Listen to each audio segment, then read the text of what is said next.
13.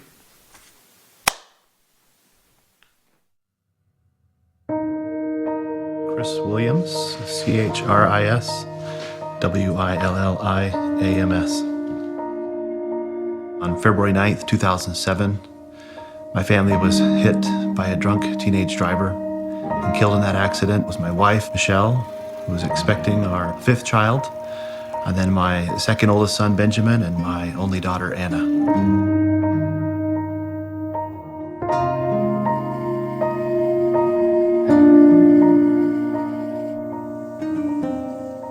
It was a Friday night like any other in our family. It was full of fun. We'd gone out to dinner as a family, and my oldest son was off with friends. I saw a pair of headlights coming at me at incredibly fast rate of speed, so as I tried to do some maneuvers to get out of the way, it was too late. We were hit broadside or T-boned. As I surveyed the scene and saw my wife, I saw her chest go down and her last breath leave her body, and I wanted to cry out for her to come back.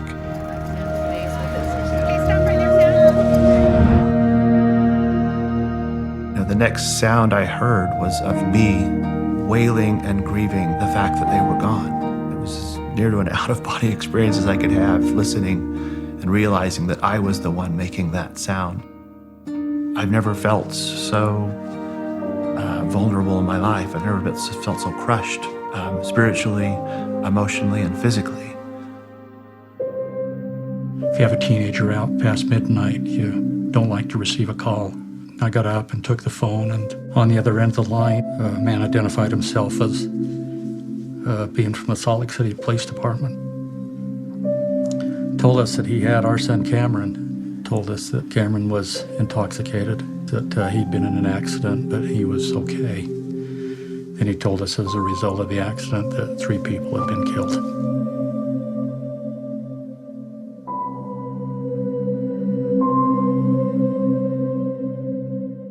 We found out that Sam was the child who had survived.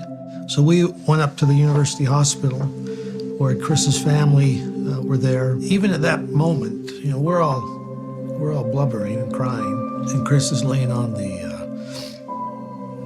gurney in a neck brace. And one of the first things he asks is, how is the young man who was driving the other car? For the first few months after the accident, I think it was just the initial shock that such a huge part of my life was now gone. And that's a very difficult thing to go through, to kneel down and desire to speak to my Father in heaven when I'm so lonely or when I'm so anguished. It's an interesting conversation to have. He doesn't immediately try and make it better. He listens to me first. And I thought that was very helpful. He allowed me to get that anger off my chest. But inevitably, he would always come back and teach me about his son, Jesus Christ. When I did feel anger, or there was just a deep sense of loneliness, I didn't direct that at the person that had caused this. It directed itself at the Savior. As I looked out the driver's window and saw the overturned car that had hit us and struck us, in my heart I didn't know, and in my mind I didn't understand or comprehend still how it had happened, or who had done it to us, or what the circumstances were. The only thing I remember feeling and sensing is that I needed to let this go. There's Jesus's way to resolve problems, to address situations, to handle sorrow. And then there's some other way. It's something that I think Chris clued into early in life. And so when the moment came for him in that car, sitting there, I believe he had made the decision long ago what he would do if he was ever in that situation. About a year ago, Chris and Cameron met for the first time and talked. The first time that I met him, I was in a room and he walked in and he had a big smile on his face. And I had no smile because I'm facing the man, that I had done this to. He came and he gave me a handshake. He was completely willing to talk about what had happened that night. how he felt about it. Chris was able to say things that Cameron needed to hear. And he didn't mince words. He let him know how he was feeling, what it meant. He wants me to let go of what had happened. He wants me to pick a date and forget what had happened, just move on from what had happened completely. There's no way to explain it. It's an overwhelming feeling of thankfulness, of gratefulness, of strength to see him and to see how he's acted in this situation. After we went to the funeral, one of our neighbors that was at the funeral came up to us and said, "Have you read the article about Chris?" And it was his article about forgiveness. My feeling was that I was just completely overcome with, it was like being washed out, the despair was being washed out from my soul. And knowing that somebody like that could so freely forgive, it was freeing to me to know that he could respond in that fashion. The thought and sentiment I expressed as I sat down with Cameron was simply this, that if through the forgiveness or through anything else he had seen or heard about me doing after the accident, that he should know it was merely the Savior working through me.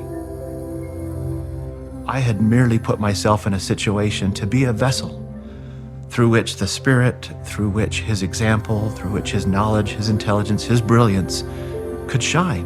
That's really all I had to do, was to not get in the way of that.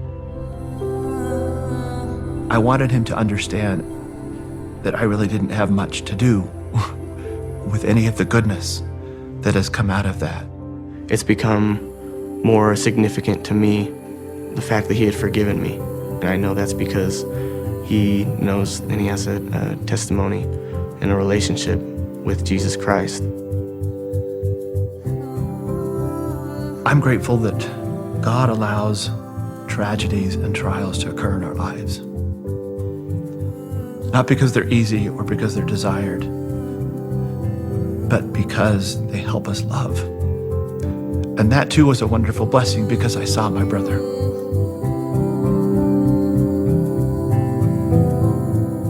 Coming to know a man of sorrow and one who is acquainted with grief, as I've now come to understand, it is really why I was sent here. And it has been incredibly difficult to have to learn those lessons in the way that I've learned them. But I've always ended those episodes of grief with an assurance and a hope that one day, perhaps I will see him as he is. One day, hopefully, I will be like him. And one day, I will be with my wife again, as well as the rest of my family. And that's what keeps me moving forward.